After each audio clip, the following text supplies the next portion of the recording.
మాంగళ్య shopping mall ఇప్పుడు Dilsukh Nagar main road లో జూలై 17న గ్రాండ్ ఓపెనింగ్.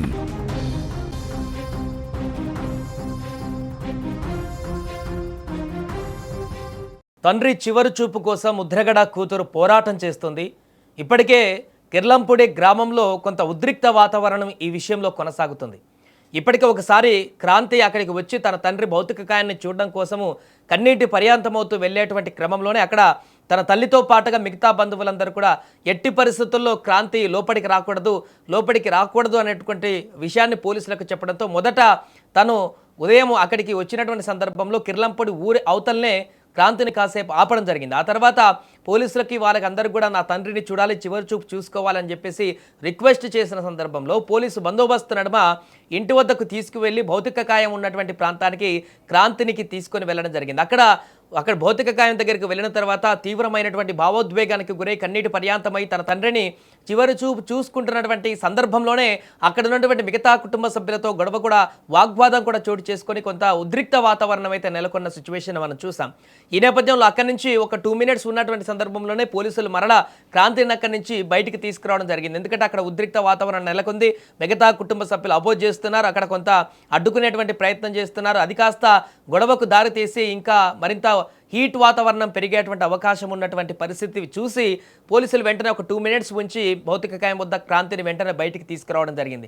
బయటికి తీసుకువచ్చినటువంటి తర్వాత క్రాంతి ఇంకా అక్కడి నుంచి వెళ్లకుండా కారులో కూర్చొని కిర్లంపూడి గ్రామం అవతలే ఖచ్చితంగా నేను మళ్ళీ నా తండ్రి దగ్గరికి వెళ్తాను, నేను చివరి చూపు చూస్తాను, నా తండ్రి దగ్గరికి వెళ్ళడానికి ఇన్ని పర్మిషన్లు ఏంటి అంటూ కూడా తన భావోద్వేగాన్ని తెలియజేస్తూ కన్నీటి పర్యాంతమవుతూ అక్కడే బైఠాయించి అంటే కారులో కూర్చొని ఎదురు చూస్తున్నటువంటి పరిస్థితి నెలకొంది. అక్కడ పోలీసులతో మాట్లాడుతూ కూడా చెప్తున్నారు, అక్కడ తన తండ్రిని చూడడానికి నీ బయటి వ్యక్తిని కాదు కదా, ఆల్రెడీ పోలీసులు చెప్తున్నారు ఒకసారి చూపించాం కదా మీకు మిగతా వారు వస్తారు అని చెప్పేసి చెప్పిన సందర్భంలో బయట వ్యక్తి కాదు కదా అని చెప్పేసి వారు కూడా సమాధానం ఇచ్చినటువంటి పరిస్థితి. ఒకసారి అక్కడే ఊరు బయట కారులో కూర్చొని తను ఏ రకంగా భావోద్వేగానికి గురవుతుందో అనేటువంటి సన్నివేశాన్ని కూడా ఒకసారి మనం చూద్దాం. ఎందుకంటే ఇక్కడ ప్రోటోకాల్ చూడాలి, విఐపీస్ వస్తున్నారు, అయిపోయిన తర్వాత మనం పనులు తీసుకోవాలి, లీడ్ చేసుకోవాలి. అయిపోతే వెళ్ళిపోవడానికి వాళ్ళని బయట వాళ్ళు వస్తారు కదా సార్. ఏమన్నా చేసాం కదండి, వాళ్ళు వద్దన్నా నేను తీసుకెళ్ళాను. లోపలికి రావట్లేదు కదా సార్. ఇక్కడ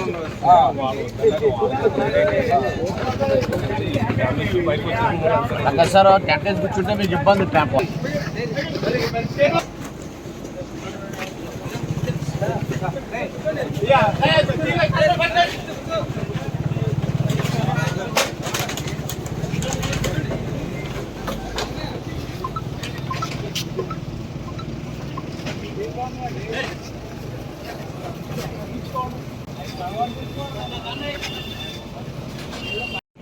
ఎందుకంటే ఇక్కడ సో అది ముద్రగడ కూతురు కారులో కూర్చొని అక్కడే తీవ్ర భావోద్వేగానికి గురవుతూ కన్నీటి పర్యాంతం అవుతూ అక్కడ ఉన్నటువంటి పోలీసులతో రిక్వెస్ట్ చేస్తున్నటువంటి పరిస్థితి. నేను మళ్ళీ అక్కడికి వెళ్తాను, ఎందుకంటే తను మొదటిసారి వెళ్ళినప్పుడు కూడా 2 minutes కంటే ఎక్కువ తను అక్కడ ఉంచలేదు. అది కూడా పూర్తి స్థాయిలో తన తండ్రిని చూస్తూ అక్కడ కనీసము ఆ ఫ్రీజర్ని కూడా టచ్ కూడా చేయనీయకుండా అక్కడ ఉన్నటువంటి మిగతా కుటుంబ సభ్యులు కానీ వారు తనని తోసేసేటువంటి పరిస్థితి కూడా కనిపించింది. కాబట్టి కొంత ఉద్రిక్త వాతావరణం ఉంది. కాబట్టి కడసారి నా తండ్రిని పూర్తి స్థాయిలో చూసుకోలేదు అనేటువంటి విషయాన్ని తను చెప్తూ మరలా లోపలికి వెళ్ళడానికి అక్కడ పోలీసులను కూడా రిక్వెస్ట్ చేసినటువంటి సిచ్యువేషన్ అయితే ఆ వీడియోలో మనకు కనిపిస్తుంది. బట్ ఇప్పటికైతే ప్రస్తుతానికైతే పోలీసులు మరలా లోపలికి తీసుకువెళ్ళలేదు.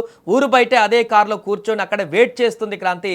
నా తండ్రిని నేను చూడాల్సిందే, అక్కడ నేను ఖచ్చితంగా లోపలికి వెళ్లాల్సిందే అని తను అక్కడ కూర్చొని ఉంది. తన తల్లి మాత్రము తన కూతుర్ని ఇక్కడికి తీసుకురాకూడదు, లోపలికి తీసుకురాకూడదు, ఎట్టి పరిస్థితుల్లో అనుమతించకూడదు అంటూ కూడా క్రాంతి తల్లి అక్కడ చెప్తూ భీష్మించు కూర్చున్నటువంటి పరిస్థితి. మిగతా అభిమానులు, కార్యకర్తలు వారు కూడా ముద్రగడ అభిమానులు కూడా ఎట్టి పరిస్థితుల్లో కూడా క్రాంతి ఇక్కడికి రావడానికి అవకాశం లేదు, ఎట్టి పరిస్థితుల్లో తీసుకురాకూడదు, తనకు అర్హత లేదంటూ కూడా వారు కూడా ఆందోళన చేస్తున్నటువంటి పరిస్థితి, వారు కూడా ఆగ్రహానికి గురవుతున్నటువంటి పరిస్థితి అయితే కొనపడుతుంది. పోలీసులు కూడా ఒకసారి చూయించాము, వారు వద్దన్నా కూడా మేమైతే తీసుకువెళ్ళి చూయించాము, మాకు విఐపి ఇంకా ప్రోటోకాల్స్ చాలా ఉన్నాయి, వాటిని చూసుకునేటువంటి బాధ్యత మాకుంది, దయచేసి మీరు అర్థం చేసుకోండి అంటూ కూడా వారు విన్నవిస్తున్నటువంటి పరిస్థితి నెలకొంది. ఇలాంటి సిచ్యువేషన్లో తను మాత్రం ఇంకా కారులో అక్కడ కూర్చొని తన తండ్రి చివరి చూపు కోసం ఎదురు చూస్తున్నటువంటి ఒక భావోద్వేగ సన్నివేశం అయితే మనకు అక్కడ కనిపిస్తోంది. ఎందుకంటే ఇక్కడ ప్రోటోకాల్ చూడాలి, విఐపీస్ వస్తున్నారు, అయిపోయిన తర్వాత మనం పనులు తీసుకోవాలి, లీడ్ చేసుకోవాలి. అయిపోతే వెళ్ళిపోవడానికి వాళ్ళని బయట వాళ్ళు వేస్తారు కదా సార్. ఏమన్నా చేసాం కదండి, వాళ్ళు వద్దన్నా నేను తీసుకెళ్ళాను. లోపలికి రావట్లేదు కదా సార్ ఇక్కడ ఉండదు.